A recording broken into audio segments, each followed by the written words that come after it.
Are you planning to attend Lacey's wedding tomorrow? It's important to make a good impression, so consider wearing makeup and finding a nice dress. Otherwise, you might stand out among the other elegantly dressed guests. It would be wise to enhance your appearance. Please, let's not bring any embarrassment to our family. Yes, I do plan to attend Lacey's wedding. Is my usual makeup a problem for you? I must admit, I expected you to put in more effort with makeup. Most people look lovely with it, but it doesn't seem to help much in your case. I'm just curious about your confidence in your appearance. If I were in your shoes, I would invest more in looking my best. I can't change how I look, and your words are hurtful, as always. I'm going to Lacey's wedding, so what's the concern? My concern is that you might create an awkward situation at the wedding. That's all. Remember, you married Edward, but it doesn't mean we have to get along. Since you're not related by blood, you don't have to acknowledge our family connection at Lacey's wedding. Shouldn't we try to get along better, though? I've made an effort, but it seems you're not open to accepting me for who I am. Just promise me you won't do anything to cause embarrassment to me or Lacey at the wedding. I'll avoid you so people don't connect us. You should do the same. Fine, but I find your behavior rude. It seems like you're only concerned about your own feelings. I don't know how Edward has put up with you for so long. Enough. If you continue with these remarks, I'll talk to Edward about divorcing you. I doubt Edward would entertain that idea. He's an adult who won't let his mother dictate his marriage. Besides, he's happy being married to me. If he were the type to let his mother control his life, I wouldn't be with him. Well, if you end up embarrassing us, I'll suggest to Edward that he divorces you. I'm sure if I explained the reasons, he'd choose me over you. Honestly, we all wish for your divorce. You've told me this many times, and you have nothing to worry about. I won't do anything to embarrass you at Lacey's wedding. I can assure you of that. Even if I do nothing, your mere presence is an embarrassment to this family. Well, there's nothing I can do about that. I'm busy, so I'm leaving now. One day before the wedding. Can you pick me up tomorrow? Why would you need me to do that? Isn't it your wedding day? Well, it is my wedding day, but I'm out enjoying some drinks with friends right now. I doubt I'll be able to wake up early and make it to the venue on my own. You're attending the wedding anyway, so it won't be a problem for you, right? Yes, I'll be there, but I need some time in the morning to prepare for the reception. I also have a hairdresser's appointment to get my hair done. Do you really think anyone will be focusing on your appearance? Isn't it more critical for the bride to arrive at the venue on time? You're being quite rude, just like your mother. Can't you ask your parents or your fiancé to help you out? Unfortunately, they're not available to pick me up, which is why I'm turning to you. Plus, I don't want my family to know I'm out drinking the night before my wedding. I'm the bride, and I hope you can listen to my request on my big day. All right, if you insist. Where should I meet you tomorrow morning then? Please come to my parents' place. I'm staying there tonight. Well, if you're with your parents, can't you travel to the wedding venue with them? Actually, my parents are staying at a hotel tonight, close to the wedding venue. Then why don't you stay at the hotel with them? Wouldn't that be more practical? Everyone thinks I'll be staying at the hotel too, but I have my reasons for not doing so. So, could you take me to the hotel tomorrow morning instead of directly to the wedding venue? I'm a bit confused. Lacey, could you please clarify what's going on? Tonight is my bachelorette party, and I want to have a wild night before getting married.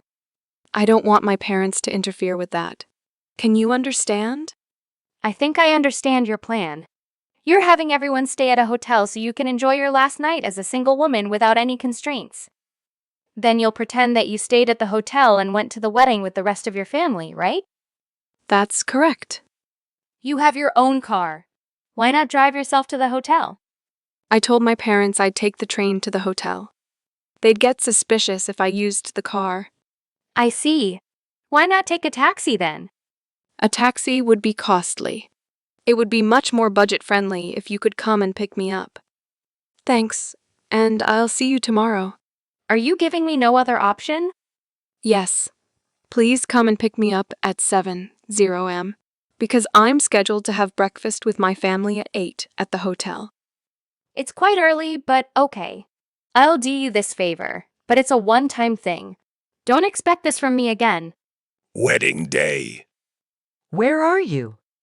I heard there was a car accident. Yes, that's correct. I'm currently in the hospital. So, it's true then. You were in an accident?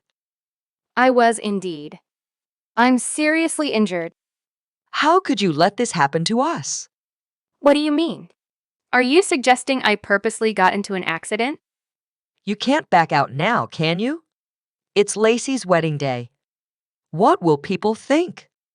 What? It's Lacey's wedding today. You can't miss it.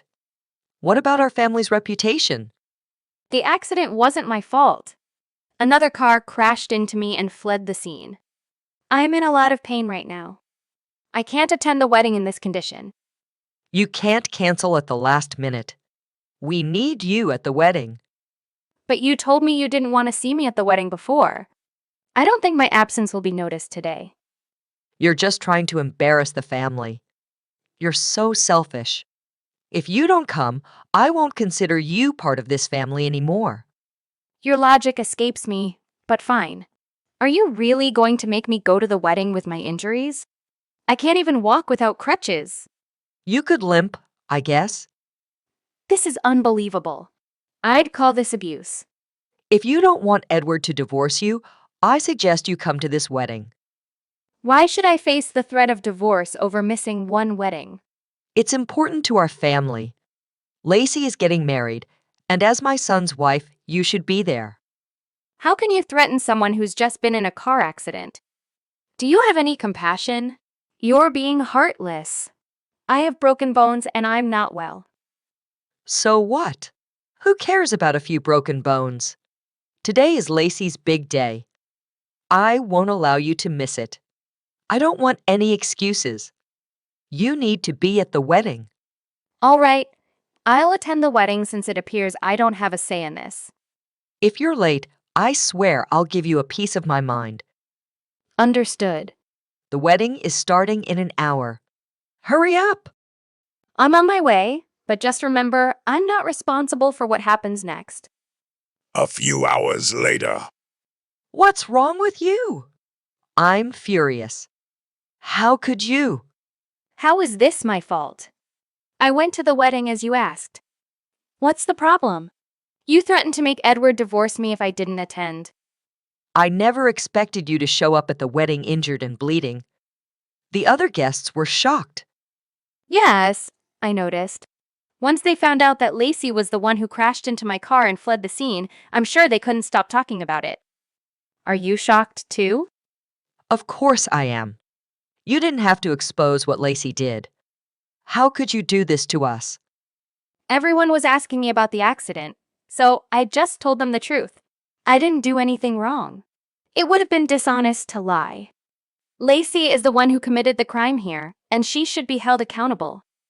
How can you try to blame this on me? I had no idea that Lacey was involved in this. That's why I wanted you to come to the wedding.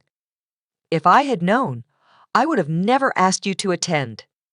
Well, it was Lacey's responsibility to inform you about what happened. And as her mother, you share some responsibility too. Lacey asked me to pick her up from your house this morning. I parked my car in front of your house and was waiting when she crashed into it. I don't know whose car it was, but Lacey was driving recklessly, under the influence, and caused my injuries. Marrying into this family was a mistake. You've brought me nothing but bad luck. I find it hard to believe your story. Lacey is staying at the hotel with us tonight. She couldn't have been out drinking. How can you be so sure she stayed at the hotel?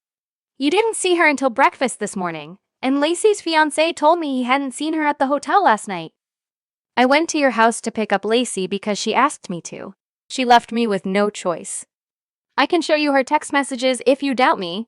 She told me that since it was her last night of being single, she wanted to celebrate with her friends. She ended up drinking excessively and stayed out until the morning, which is why she rushed home in her car.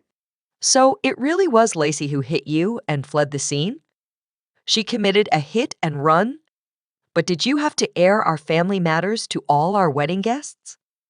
Was that really necessary? You forced me to come to the wedding. People were bound to ask questions. I had no choice. I didn't even want to attend the wedding. I should have stayed at the hospital to rest and recover. I went because you insisted. Why aren't you more appreciative? Why should I be grateful? As Edward's wife, you have an obligation to attend significant family events. We had to cancel the wedding midway because of all the chaos you caused. I'm furious, if anything. You ruined Lacey's wedding. It was the groom who requested to cancel the wedding. It had nothing to do with me. The person you should be holding responsible is your daughter, Lacey. I'm the victim here? I believe that you and Lacey owe me an apology, at the very least. I'll never forgive you for any of this. I want you to divorce Edward. I never considered you family, and we're officially cutting ties with you. I don't care because I feel the same way. I agree that it's best for me to sever all connections with your family. What in the world? Edward fully supports my decision. We're cutting all ties with you. What are you saying? I'm talking about you divorcing Edward. Initially, Edward was unaware of the situation. However, when I explained everything to him, he was appalled by the way you and the rest of the family have treated me. He's the only sensible one in your family. What Lacey did to me is a crime. Instead of worrying about the fact that your daughter committed a crime, you're trying to blame it all on me. Edward and I are making the right decision by cutting all ties with you. But Edward is my son. You can't let him make the mistake of severing ties with his own family. You're being selfish. I believe that you and Lacey are the selfish ones here. The police are on their way now, and they're going to arrest Lacey. Her fiancé was wise to cancel the wedding. I doubt he'll marry Lacey after this. Who will cover the cancellation fee? The groom has already returned all the wedding gifts, congratulatory gifts, and money. It's not the groom's fault no one wants to marry a criminal. I believe it's reasonable for your family to handle the cancellation fees. Fortunately, he and Lacey weren't legally married yet. How can you say that? Don't you feel sorry for Lacey? You're part of this family. I've never considered you family, and after what Lacey did to me, I'm cutting you out of my life. I mean, you're the one who told me I didn't belong in this family in the first place. You wanted to kick me out from the day Edward and I got married. So, can you stop claiming we're family only when it serves your purpose? I've had enough of you. Edward and I want nothing to do with this family anymore. As for your husband, he found out about how you've mistreated me all this time, and he's not happy about it. Don't involve my husband in this. Don't disrupt my family any more than you already have. I don't need to do anything. Your husband and the rest of your family were at the wedding, and they know what Lacey did to me. It's up to him what he wants to do now, and he knows everything. I think you need to calm down. We should sit down face to face and talk. There isn't anything I'd like to discuss with you. I want nothing to do with you. You failed as a mother, and you need to take responsibility for what Lacey did. Lacey needs to pay for her actions. You said I was an embarrassment to the family, but look at how your real daughter turned out. Goodbye now. Afterward, Mavi found herself in a state of shock and embarrassment as the situation unfolded with Lacey's arrest, and the news of the wedding cancellation spread rapidly. She became acutely aware of the magnitude of her obliviousness. Her lack of awareness ultimately led to the destruction of her own life. Her once close family and relatives severed all ties with her, leaving her isolated and adrift. Even her son, Edward, and I distanced ourselves from her for clear reasons. Maeve initially attempted to seek solace and support from us, but we, too, shut her out, leaving her with nowhere to turn and no family to rely on. It was a grim realization that a life filled with despair lay ahead of her. Her husband also chose to divorce her, further deepening her desolation. These consequences were a direct result of her actions, a culmination of her own decisions. Reflecting on the situation, It becomes evident that if only Maeve had been more prudent in her choices, things might have turned out differently. However, regrets at this point are of little use, as the damage has already been irreversibly done. Thank you for your attention. Please consider liking and subscribing to our channel.